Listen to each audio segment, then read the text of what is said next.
So the failed former president Donald Trump has been caught in another lie thanks to some newly released audio tapes from related to Maggie Haberman's forthcoming book. These are audio recordings of interviews that Maggie Haberman from the New York Times did for this book that is forthcoming. And in this first clip that we're going to look at, Donald Trump tells Maggie Haberman he didn't watch the Trump riots on January 6, 2021 on TV. He wasn't watching it as it unfolded. He eventually heard about it from other people and much later turned on the TV just for a moment. Now, of course, we know that this is a lie. Multiple Trump aides testified before Congress under oath that Donald Trump was watching the entire thing. And of course, it's logical that he was. He went to the Capitol, gave this wacky speech. People immediately started walking to the Capitol. He wanted to go to the Capitol. He was instead brought to the White House and he sat there watching TV the entire day. But needless to say, he tries to lie here and say, no, I wasn't that interesting. No, someone had to tell me about it. I was busy doing what? He hadn't been doing work for months at that point.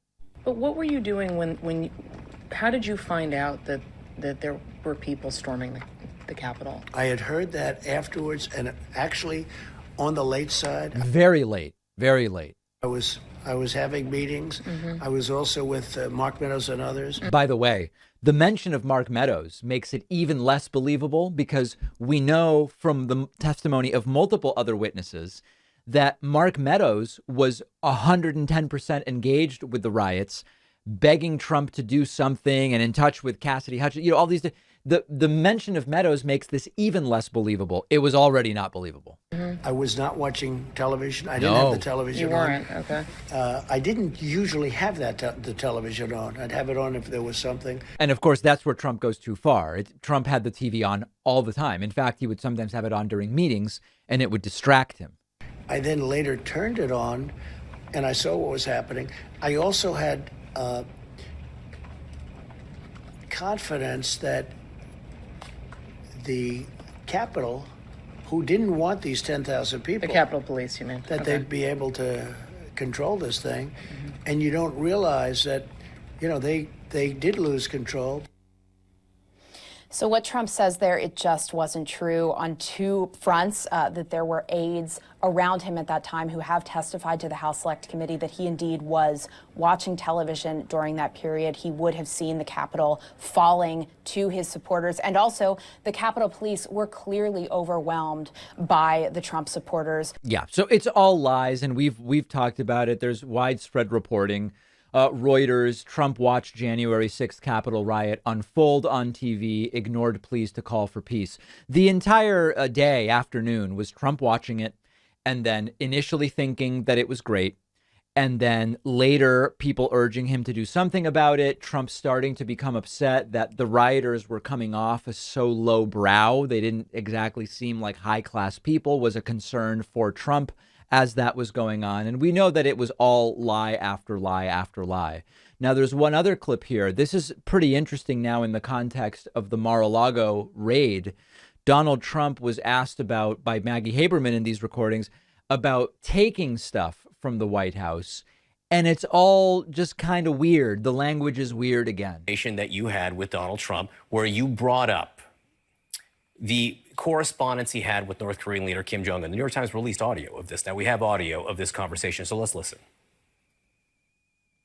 Did you leave the White House with anything in particular? Were there any memento documents you took with you?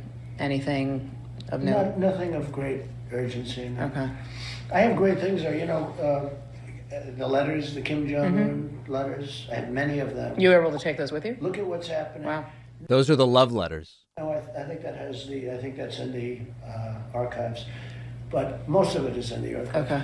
But the Kim Jong-un letters, we have incredible things. I have incredible letters with other leaders. Okay.